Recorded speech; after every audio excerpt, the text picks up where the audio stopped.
আপনারা জানেন গত 29 তারিখে ইসাক সাহেব নামে একজন ভদ্রলোক, তিনি আমাদের সাধুহাটি ইউনিয়নের রাঙ্গিয়ারপোতা গ্রামের একজন বাসিন্দা।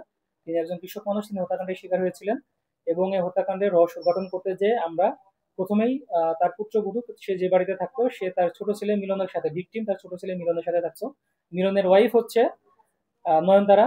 এই নয়নতারা হচ্ছে একটা অবৈধ সম্পর্ক ছিল একজন ব্যক্তির সাথে, সেই ব্যক্তির নাম রওশন। তো এই অবৈধ সম্পর্কটি সেদিন সন্ধ্যার পরে, ঘটনার দিন সন্ধ্যার পরে, এবং নয়নতারা এবং আহ, যে রওশন, তারা যখন অবৈধ সম্পর্কে লিপ্ত ছিল বাড়িতে, তখন ইসাক সাহেব হঠাৎ বাড়ির ভিতরে চলে আসেন সন্ধ্যার পর, এসে এই ঘটনাটি দেখতে পারেন। এবং এই ঘটনাটিকে ধামাচাপা দেওয়ার জন্যই এই হত্যাকাণ্ডের ঘটনাটি ঘটেছিল। এই হত্যাকাণ্ডের সাথে নয়নতারা নিজে হয়তো বা জড়িত ছিল, নয়নতারা যে এখন পর্যন্ত স্বীকার করেনি।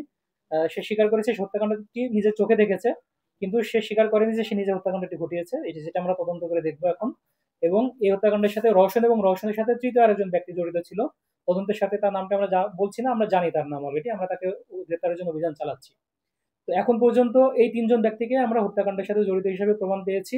এবং আমরা ইতিমধ্যে দুজনকে গ্রেপ্তারও করেছি, নয়নতারাকে গ্রেপ্তার করেছি এবং রওশনকে গ্রেপ্তার করেছি। তৃতীয় ব্যক্তিকে গ্রেপ্তারের জন্য আমাদের অভিযান চলছে। এবং আপনাদের জ্ঞাতার্থে জানিয়ে রাখি, এটি একেবারেই পরকীয়া সংক্রান্ত ঘটনা। এর সাথে কোনো রাজনৈতিক বা সামাজিক কোনো দলাদলি কোনো বিষয় এখানে একেবারেই নেই।